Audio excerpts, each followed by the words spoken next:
ഹബീബായ മുഹമ്മദ് റസൂലുള്ളാഹി സ്വല്ലല്ലാഹു അലൈഹി വസല്ലമ തങ്ങൾ വഫാത്തായതിനു ശേഷം ഇവിടെ ഇസ്ലാം ഭരണം നടത്തിയ ആളുകളാണ് ഖുലഫാഉർ റാഷിദീങ്ങൾ. അബൂബക്കർ സിദ്ദീഖ് റളിയല്ലാഹു അൻഹു, ഉമർ ഇബ്നുൽ ഖത്താബ് റളിയല്ലാഹു അൻഹു, ഉസ്മാൻ ഇബ്നു അഫ്ഫാൻ റളിയല്ലാഹു അൻഹു, അലി ഇബ്നു അബീ ത്വാലിബ് റളിയല്ലാഹു അൻഹു.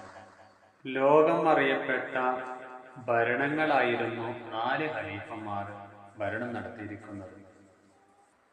ബഹുമാനപ്പെട്ട ഉമർ ഇബ്നുൽ ഖത്താബ് റളിയല്ലാഹു അൻഹു രാത്രിയും പകലുമെന്നുള്ള വ്യത്യാസങ്ങളില്ലാതെ വളരെ ഏറെ കൂടുതൽ അധ്വാനിക്കുകയും പാവപ്പെട്ട ജനങ്ങളെ സംരക്ഷിക്കുകയും ചെയ്യുന്ന ഒരു നേതാവായിരുന്നു.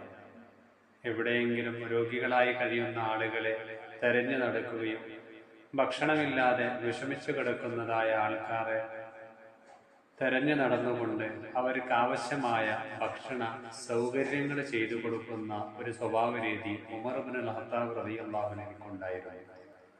പാവപ്പെട്ടവരോടും പണക്കാരായ ആളുകളോടും നല്ല രീതിയിൽ നീതി പുലർത്തിക്കൊണ്ട് ഭരണം നടത്തിയ നേതാവാണ് ഉമർ ഇബ്നുൽ ഖത്താബ് റളിയല്ലാഹു അൻഹു.